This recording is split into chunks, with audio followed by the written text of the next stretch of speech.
Cindy's daughter, Amy, is flying off around the globe with her family. I want to pray for her. Quentin is flying to Oregon, Eugene, Oregon, for an extended stay. And so we want to pray for them. Wednesday night is, if I'm not mistaken, an ice cream social. You might convince me to make some homemade shortcake, and you might convince some people to bring some strawberries, Aaron. Not that I'm drafting you, but yeah, we might do that. So come, and then we'll study the Gospel of Luke together. Then the following Wednesday, we will study the lost world of Genesis 1. And if you're interested in being part of that study, it looks like to me we still have 3 books back there. But we can get more. If there are more people involved, that'd be great. So, just as a public service announcement there. Today, I want to read from Judges chapter 3. I'm going to begin here in verse 15, and then we'll back up and pick up the story in about verse 12. Judges 3:15, where it says, "Again the Israelites cried to the Lord, and he gave them a deliverer, Ehud, a left-handed man, the son of Gera, the Benjamite."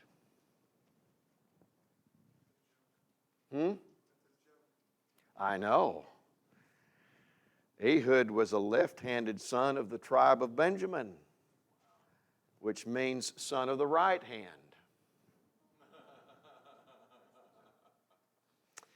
And I think this is a humorous way, right, of saying Ehud might not have fit in. Are you with me here today? Yeah, that makes sense. Jesus sits on the right hand of God because the right hand is favored. Left-handed Ehud would have grown up feeling unfavored in some ways. Benjamin is named son of the right hand because that hand is the mighty hand, that mighty right hand that delivers, right?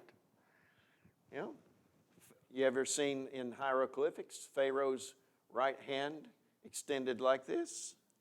It's the right hand of God that is being exercised through the king, and the power over the waters is being exercised.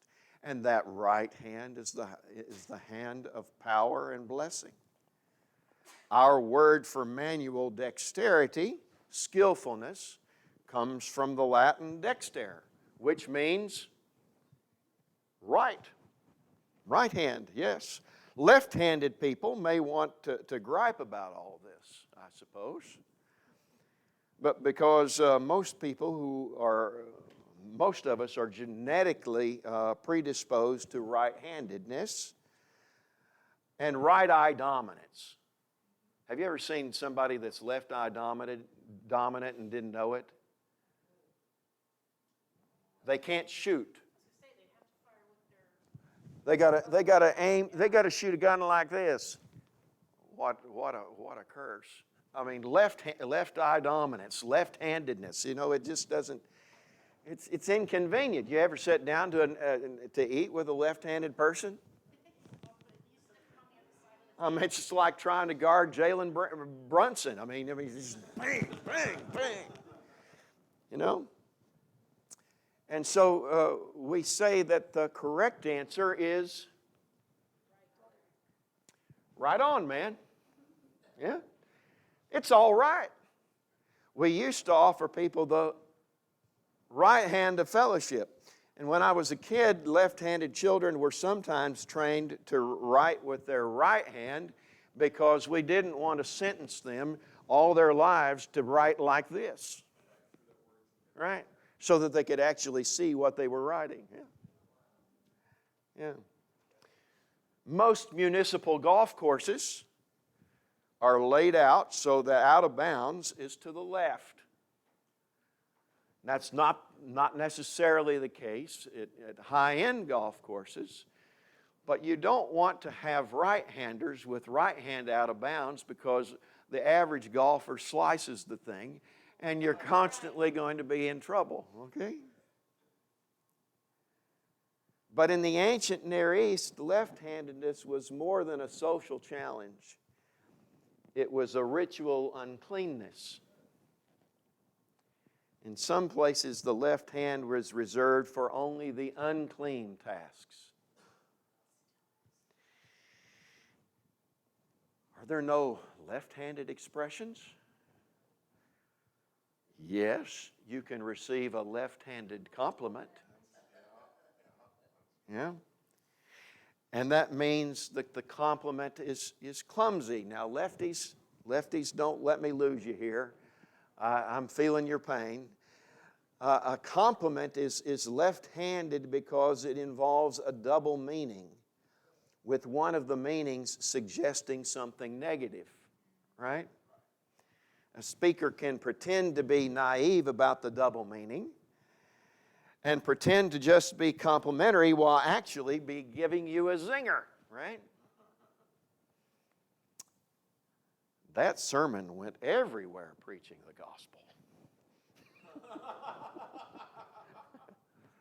Yeah, that's a left-handed compliment, right?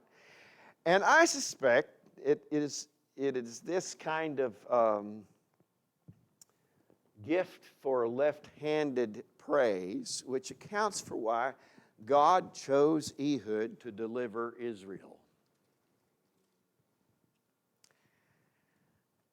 After the world was created and Adam and Eve messed it up, and after God slowed down evil with the flood, He eventually called a family, starting with Abraham, so that He could bless all the nations of the earth through that family. But there was a famine in the land that He sent that family to, and the family found itself in Egypt, where they became slaves. And Moses had led the people named the Israelites out of Egypt, and in the next generation they were returned to the land of their ancestors, where they were not supposed to commingle with the Canaanites, the Perizzites, the Jebusites, the Moabites, and all of those ites. Yeah? But they did mix with those peoples and found themselves oppressed with the peoples that they were hanging with. And that brings us to this situation here with Ehud, who is the second judge that in 3:12 kind of the story begins. Israel did evil in the eyes of the Lord, and the Lord gave Eglon, everybody say Eglon. Eglon, king of the Moabites, power over Israel. Eglon attacked Israel and took over the city of palms. That's probably Jericho. And he made many Israelites subject to him so that they had to pay tribute. The Israelites sent Ehud with tribute to Eglon, king of Moab. Verse 16. Now Ehud had made a double-edged sword, literally a double-mouthed sword. Okay? The Hebrew is a kind of a double-mouthed sword. Ehud's weapon, yes, is double-edged, as the NIV translates, but very literally the Hebrew says double-mouthed. It's a kind of metaphor, and so we have a double entendre here. Yeah? In English, we might say the sword of his mouth cuts two different ways. Yeah. And as we'll see in the rest of the story, that's going to be important. The sword was about 18 inches long, which he strapped to his right thigh under his clothing. Evidently, it's strange to me, but evidently guards would expect somebody who was armed to have a sword strapped to his left side so that the normal hand would grab the sword. And I guess you just go on guard, right? You can't do that very well from the right side. If it's 18 inches long, you can't very easily get it out of your, yeah. Okay, so Ehud maybe then isn't screened as carefully because, conventionally speaking, he appears to be unarmed. Yeah?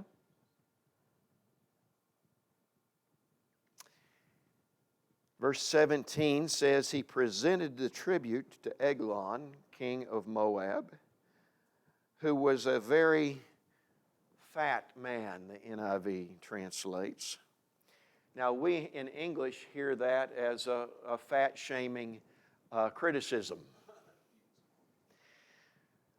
But actually, being a little bit overweight in the ancient world was a kind of compliment sometimes, and the word fat can also mean that Eglon was hefty or buff. Again, it's a double entendre. You look at that guy and you say, well, he was kind of a hefty fellow. Hefty fellow. Yeah? A very hefty. Yeah? So that the word hefty can either mean corpulent or healthy. Yeah? Yeah. And so verse 17 is a kind of a double speak again.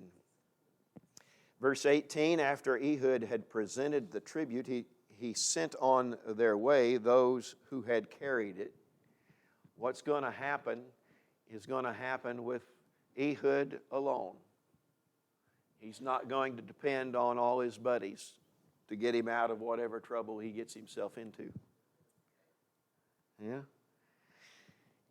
Verse 19, but on reaching the stone images near Gilgal, he himself went back to Eglon and said, Your Majesty, I have a secret message for you.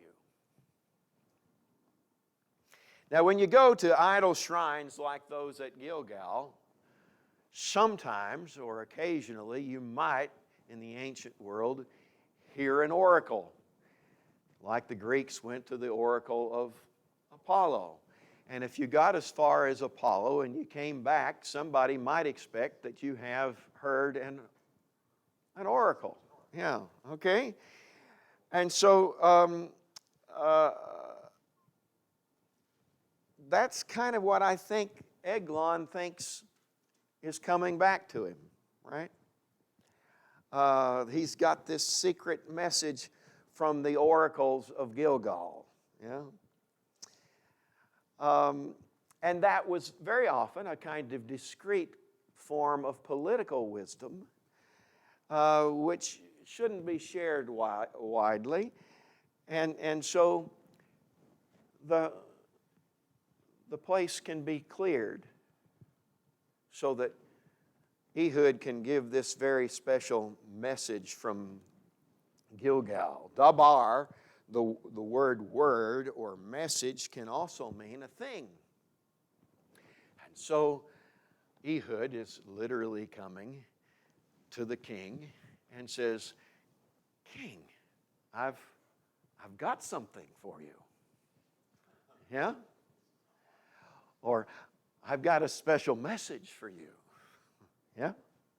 And again, there's that kind of double entendre that we've seen in movies and so forth. There's this double message.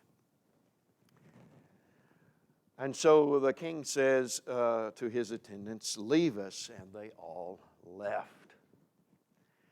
Verse 20, Ehud then approached him while he was sitting alone in the upper room of his palace and said, I have a message from God for you. Even here,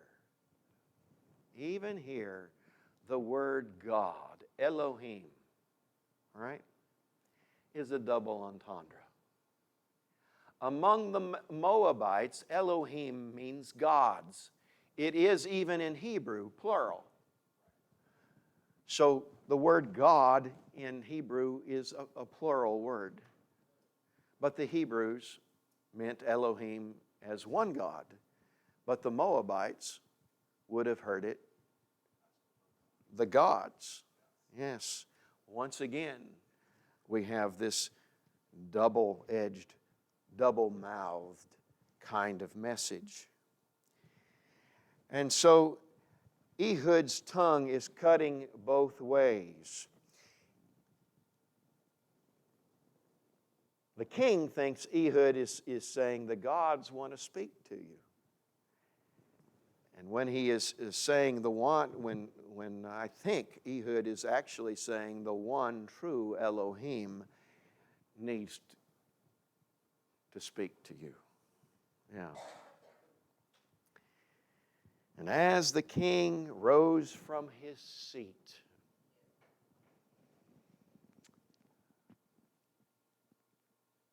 I'm speculating a little here, but I'm speculating with a lot of people, okay? I think that the seat that he rose from was the toilet.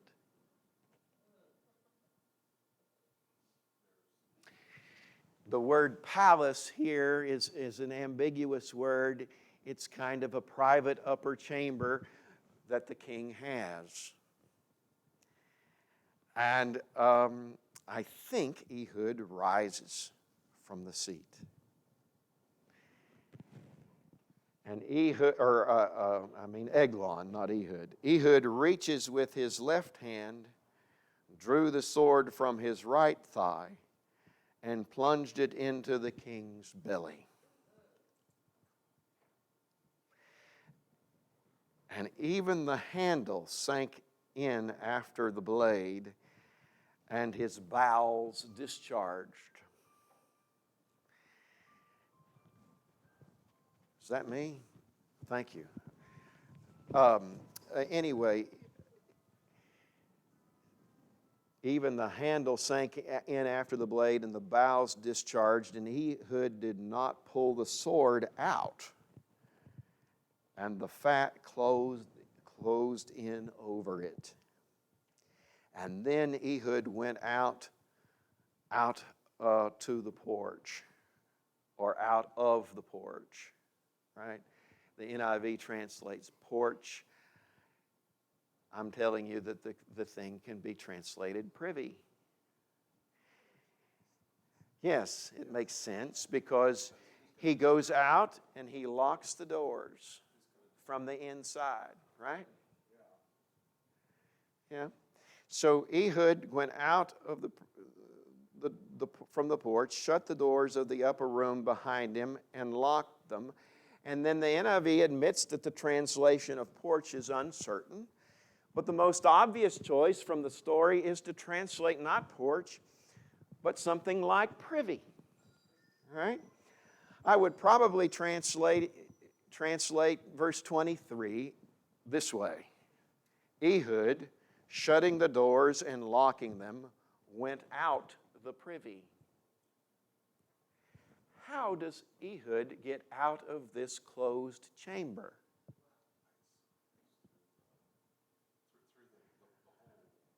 The chamber, the doors are locked. How does Ehud escape? It doesn't say exactly, but most scholars think he escapes through the toilet.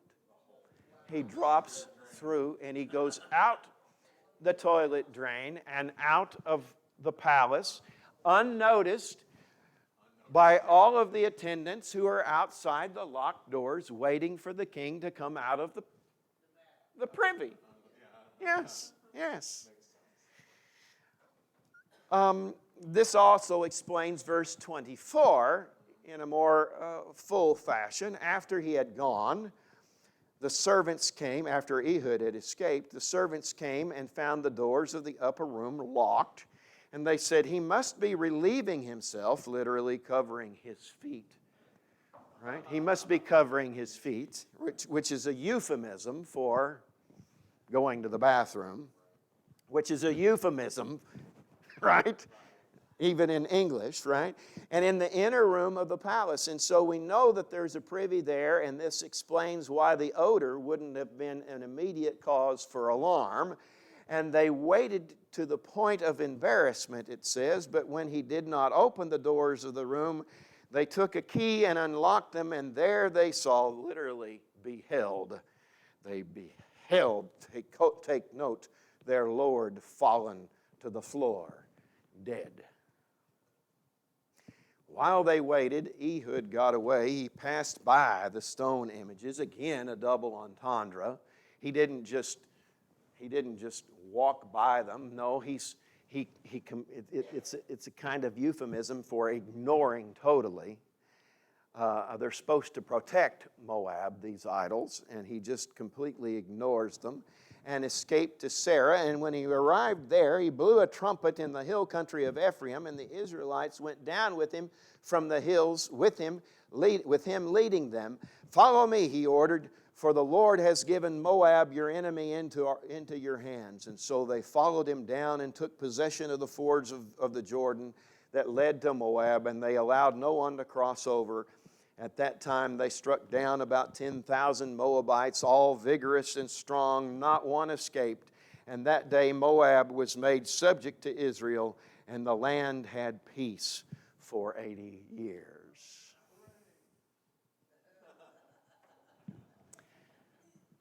Now, even for me, church, this is pretty low humor. Yeah? A foreign oppressor, full of poop, eventually less so. A quick war of liberation facilitated by political assassination, made possible by left-handed sword placement and left-handed praise and double-mouthed mockery. Yeah? What are we to do with this story? Cindy says, I don't know. Let me try. See if I succeed, Cindy. First of all, I think this is a word for the awkward among us. The left-handed among the right-handed tribe. Those of us who feel that we don't necessarily fit in. A word that says God may use the very thing that you have been ashamed of and didn't like about yourself and that seemed never to fit in, it may fit in perfectly. Yes? And God may use that very thing that you have disliked about yourself to redeem the people of God.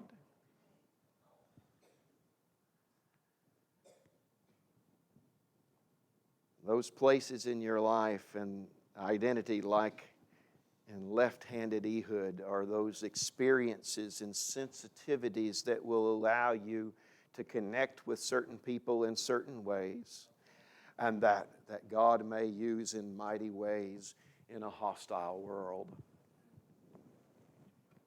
That work? Pretty good? Let's try the next one. Point 2. This is a good Church of Christ sermon. 3 points. Since God is using you and your weaknesses or awkwardness, right? And those awkwardnesses are no hindrance for the work of God, right? If He wants to do a delivering work in your life and in the life of those that you love, that's not a hindrance. That may be, the weakness may end up being your strength. Yeah?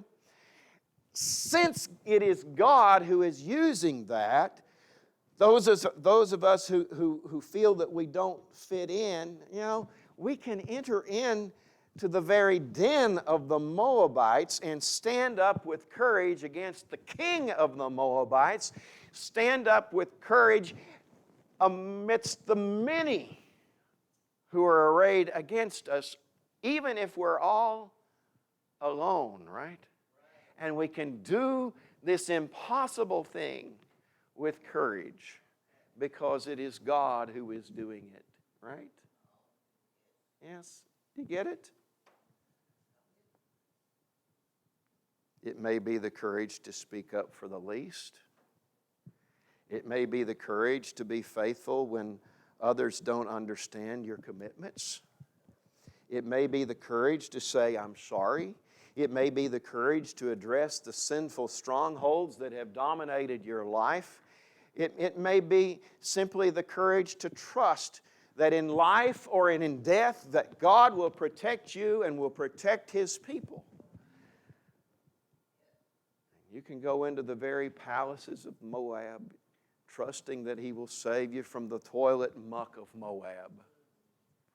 He'll pull you through. Yes? Yeah, I wonder if this is where Stephen King got the Shawshank Redemption.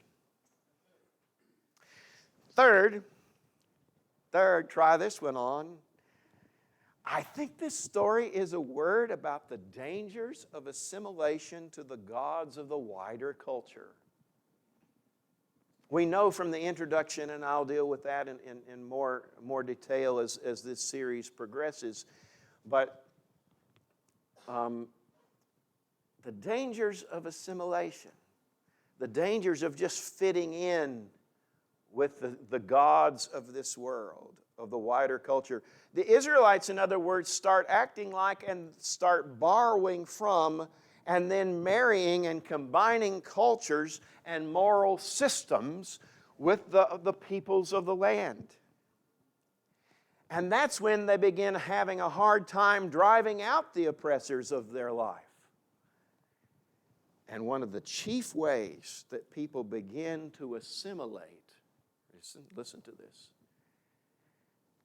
One of the chief ways people begin to assimilate to moral systems is to use double meanings in their language.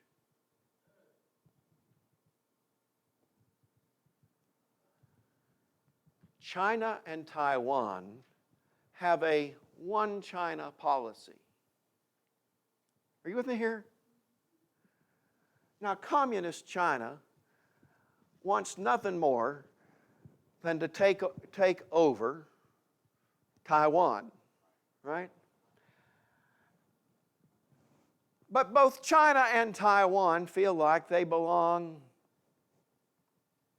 together, but Taiwan has no interest in being ruled by Maoist China. Yeah? And so they come together and they have this with the United States, and we have this one China policy. And it's a way of saying the same thing outwardly when we mean two things completely different, right? It's a way of pretending like we have an agreement when we don't, for the sake of getting along. Yeah? Now, in international politics, that might not be a bad thing. But when you're talking about mixing religions, no. A religious figure today might speak of the importance of spirituality or emphasize the Spirit or just emphasize spirit without distinguishing between spirits, right? One can talk about the importance of faith without stipulating who or what the trust or the dependence is in. Oh, my faith is really important to me. Well, really? Good. What does that mean? Yeah. Assimilation requires us to use vague vocabulary that can bridge social differences, and that may be very important in a pluralistic culture But when it comes to our faith, it can be dangerous. Ehud's double-mouthed sword is taken to Moab. And this point of this double-mouthed sword is driven home to the king of Moab. He tells Eglon of Moab, assimilate this. Take your double-mouthed practices and shove it. Huh? I won't say where. Yeah? And Yahweh, our Elohim, is one God. He is not your gods. And He cannot be divided and will not tolerate in our hearts and in our life any depiction of Him that is less than universal. And we will not countenance other gods that are not God. We will not worship prosperity, nor will we pretend like acquisitiveness is consistent with faith in Yahweh. We will not tolerate middle-class values, right? We will insist on kingdom values. We will not tolerate dog whistles and winks and nods that act and pretend like you can have it both ways. We will not act as if the sexual mores of rabbits are okay with God. There are times we just have to say no. These things are not compatible. The gospel of the Ehud story, then, is a story of God's power in our awkwardness, number one. It's a story about the courage that God can fill us with because He's working through us to deliver us and His people always. And it's a story about using discerning language that can make serious distinctions and that will not compromise with the spirits of this world. Cindy, does that work? Okay. The gospel of Ehud today as we stand and sing.